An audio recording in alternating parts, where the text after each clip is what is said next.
In today's digital age, the internet is both a treasure of knowledge and a minefield of challenges, especially for teenagers.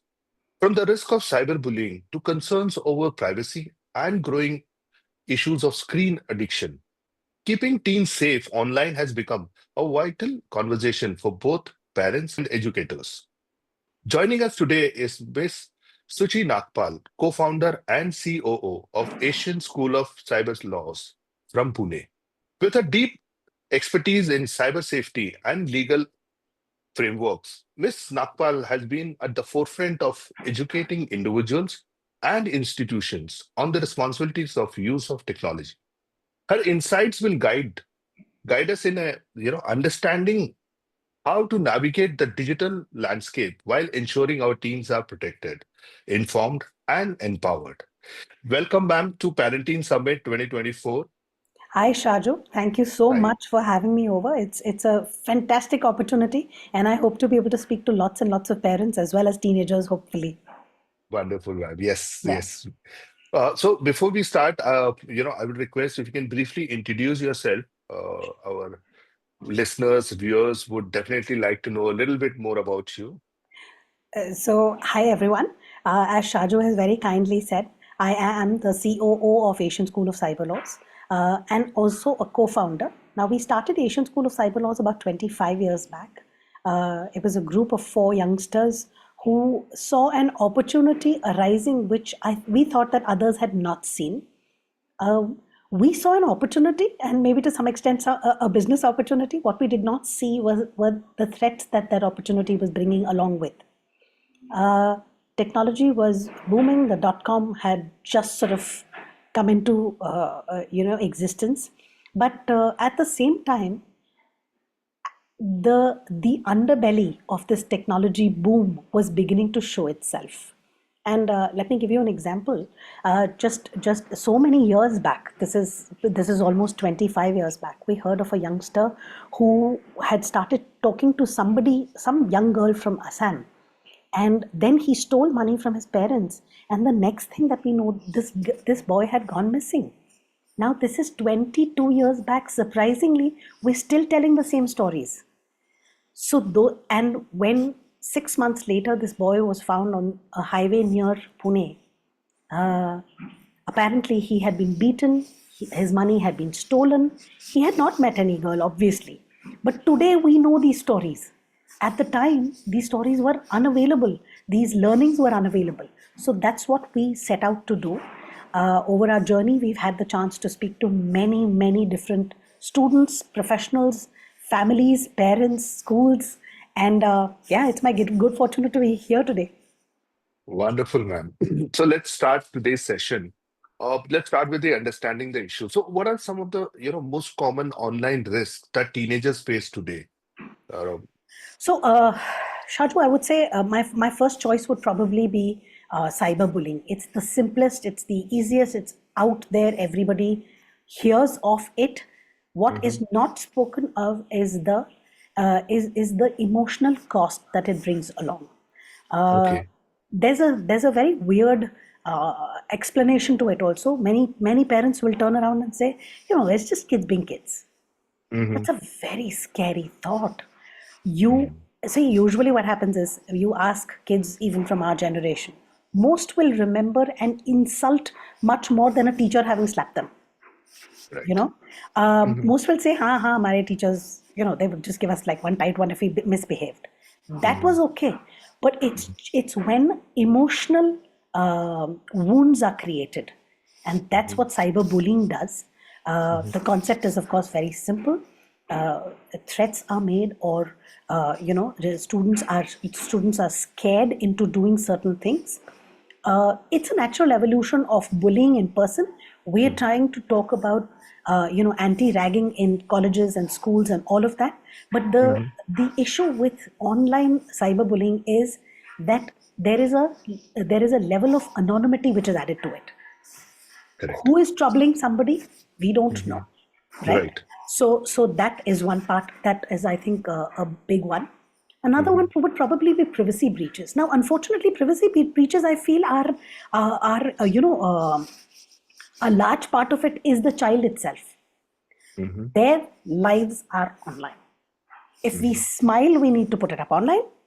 If we Mhm. have managed to look good, we need to tell people, because there is also another side to it. Where are they meeting Mhm. other people?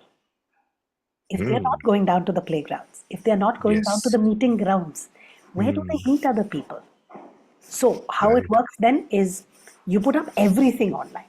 My parents went for a vacation online. My dad bought a BMW online. Mhm. These are the kind of breaches which then can result in someone trying to get either money out of them, information out of them, groom them. All of that can Mhm. happen. So, privacy Right. breaches is something that I think starts at the child's level itself, right? Mhm. It is something that the children need to be told about, or youngsters need to be told about. That Mm. not everything needs to be online. It's not an Right. easy lesson, right? Mhm. So that's another one. Then Mhm. I would say excessive screen time is a. It's not a. It's not a specific danger where someone else is externally, say, troubling you, grooming you, threatening Mhm. you. It's not that kind of a thing, but it's the kind of thing that mentally takes them down a black hole. And that black Mm. hole is like they can get depressed, they can have attention issues. You will find them scrolling or doom scrolling, what is called doom scrolling, constantly, and after a while, like 2.5 hours later, they realize, oh god, I sat down to do something else, but it's not done at all. Right. So stuff like that.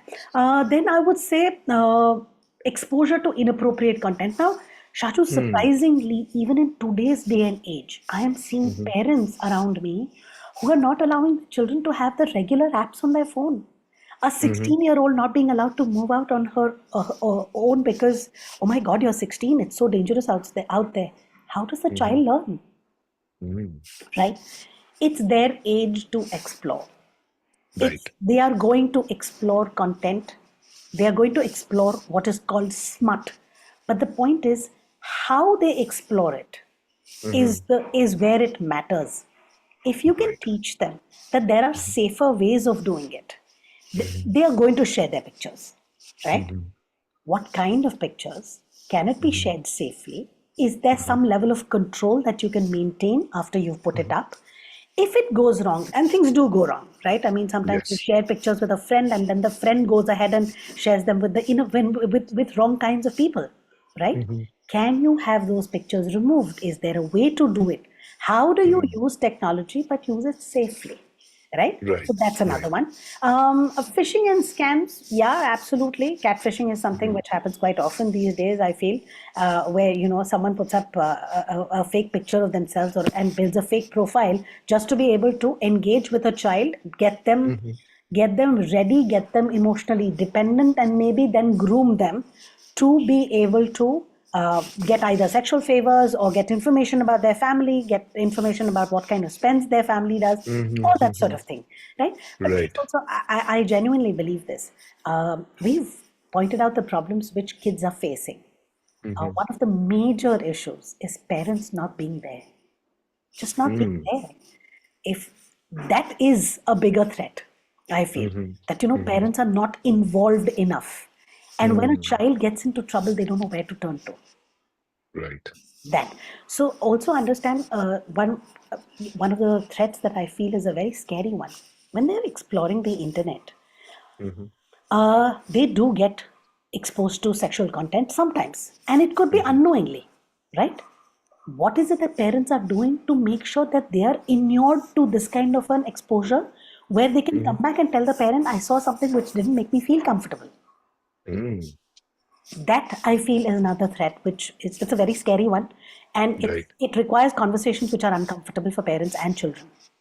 Right. Yeah, Right. right. So, just to take it further, how can parents and teens identify, what are the early signs of cyberbullying or screen addiction? Definitely we can make out. But when it comes to cyberbullying, and when should, they seek professional help? Okay.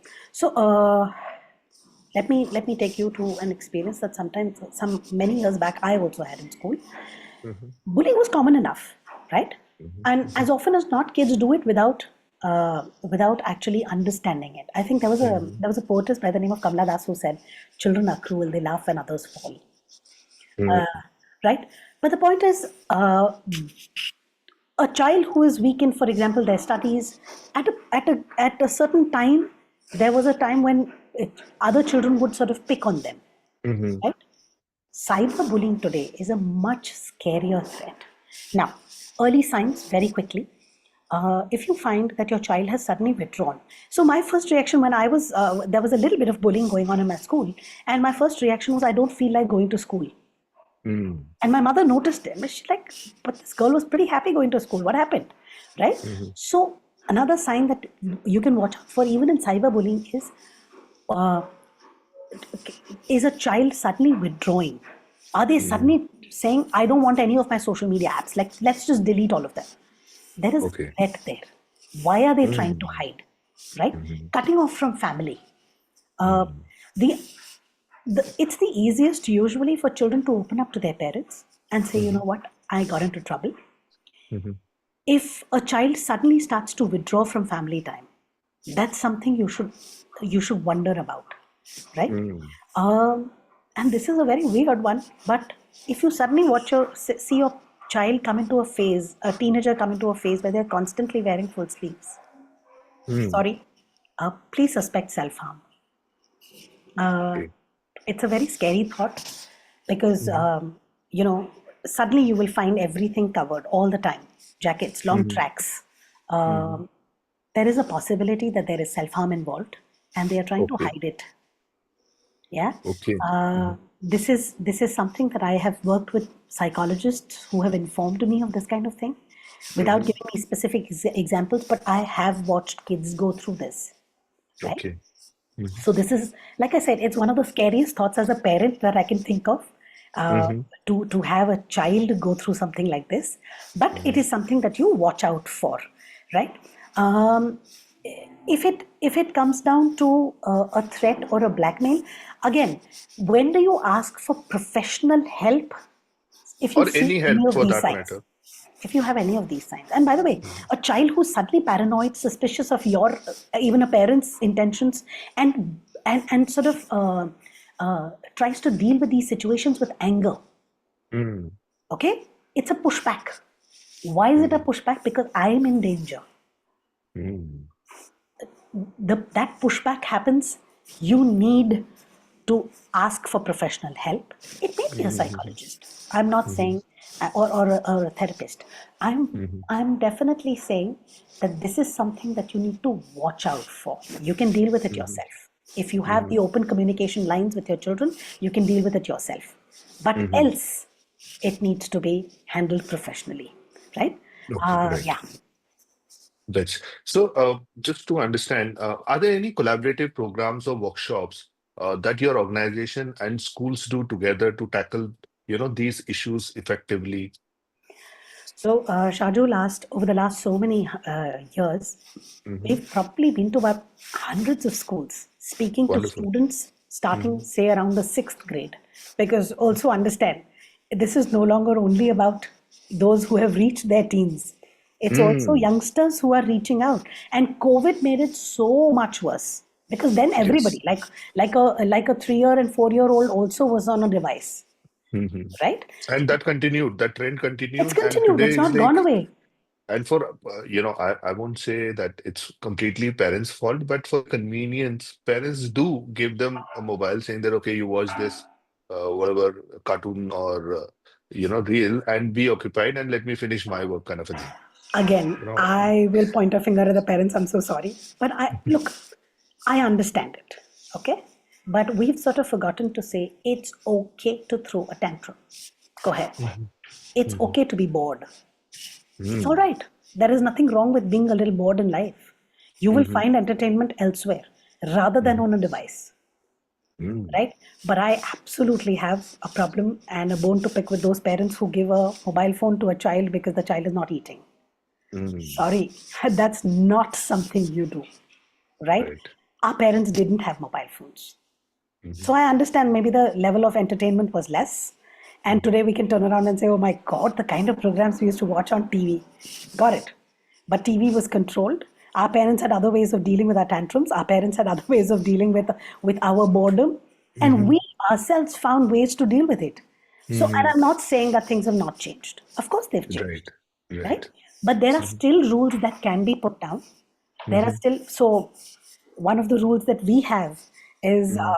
it's called our lunch sofa, right? And we laugh Okay. about it. We'll say that's our lofa, but no phones are allowed on the lofa. My girls who are 16 and 19 are allowed to Mhm. just, if a parent has a phone in their hand, they will pick up the phone and hide it in the most creative place that they can think of. Okay. It's not allowed, period. That's the rule, right? Mhm. So there are ways to deal with it, is what I'm saying. Yeah, Maybe it started as a game, but now it is giving that result where they are participating, both yeah, parents are participating. So one can yeah, think of these creative ways. right. You So can we have a do sofa, you quizzes can have on a the, corner. yeah, Yeah, yeah. Lunch and breakfast wonderful. sofa, we will sit together and we'll do quizzes, or we Hmm. will discuss politics, or we will discuss Hmm. careers, or there's so much that you can do. It's not necessary that you have Right. to be on a device. Hmm. Right, so yeah, I mean, like I said, so it's a fun activity at the end of it, and both Hmm. sides get involved. It's not like a punishment for anybody anymore. Right, right, right. So now, just to understand, a little more the same thing. How can parents initiate open conversations around, cyber safety without invading their, teens' sense of privacy? Because these days, this is also a big thing that, teens need to have privacy. It's my life. I need to have some control over it, and so on. Absolutely. I will tell parents to think back to how excited they were about being grown ups. Today we will turn Hmm. around and crib, oh, God, I wish we could go back to being children and all of that. Right? Hmm. But we wanted to grow up. These kids want Hmm. the same thing. The youngsters Hmm. are looking forward to growing up, taking control of their lives. Now, suppose you Hmm. turn around and say, sorry, you can't have a phone. Sorry, you can't be on a device. Hmm. Um, I think it's a bad thing. Times have Right. changed. We need to change. Hmm. So, a trick that I used to tell my kids was, I'm going to be stalking you online, right? They started taking it as a joke. So they said, Okay. Mama, seriously? I said, yeah, share whatever you're posting with me also, Hmm. right? So, and then they realized that we're okay with a lot of stuff, Hmm. including whom they're speaking with, as long as they are safe. Right. Telling kids, you are going to goof up because we did Hmm. too. Today's Hmm. message is usually, oh God, don't goof up because look, we were so right. We would Hmm. listen to our parents. No, we didn't. Mhm, I'm mhm, sorry. Show me a parent who listened to their parent. I used to tease my dad about this. I used to say, boss, I never listened to you. They're not going to listen to me. They're going to mhm, experiment, right? mhm, So that's another conversation. And you said how to have open conversations. Parents need mhm, to take up issues which are awkward, mhm, boyfriends, girlfriends, genders, sex. All of this is going to come up. mhm, You need to have those conversations. I know they are uncomfortable. I mean, mhm, like, seriously, who wants to speak about these things? mhm, Right? mhm. But if you don't have those conversations, they're going to go out to the internet and they're going to look for that information, which is then going to be presented to them in a very warped manner. It Right. leads to ADHD, it leads to sex addiction, it leads to all kinds of pornographic addiction. Why would Mhm, you want your child to go through that? They're mhm, never going to be able to have a regular normal relationship without having that affect them. mhm. It's a very important point that you mentioned that, parents, they may not have expertise in that particular subject, but Absolutely. having a conversation with your child gives them that confidence that, yes, I can get back to my parents to discuss anything I have in mind or Yeah, any clarification I need. And parents may decide to then go for you know, uh, maybe they explore, they get the required information and share with teens, or absolutely. they, connect them with a professional. But at least parents will be aware. So I think, one message which I would take from this last, 2 minutes would be that, parents need to understand that they have to be their, anchor in terms of anything they want, any questions or any concern they have. Parents should be the first one they come back to, right? And Absolutely. for that, parents need to take initiative, need to build that connect, which will help them, Yeah. Yeah. And right? there cannot be judgment. Hmm. If you are going to point a finger, they are Hmm. not going to come back to you ever. Hmm. So Hmm. I understand that mistakes happen. Mama, I'm Mm-hmm. so sorry, but I ended up sending a picture which I shouldn't have. Mm-hmm. Understandable, right? Mm-hmm. How do you protect them from it is the question then. Right. Can they come back to you and say, I made a mistake? Now Mm-hmm. what do I do? Mm-hmm. That assurance you're going to have to give them in the house that you do what you want. If a Mm. mistake happens, come back and tell us first. Right. Right. That needs We are to there. happen. Yeah. We are there. And See, Shaju, because if one you, of the things that I sorry. would like to point out here, sorry, one of the things that I would like to point out here, I made the talking points here. Okay? Mm-hmm. But it's my 19-year-old who ran past them. She said, Mama, wait, I will give you pointers. Mm-hmm. Big, how to talk to youngsters. I said, Wow. absolutely. It has to be a team effort. Right. Yeah. Yeah, yeah, yeah.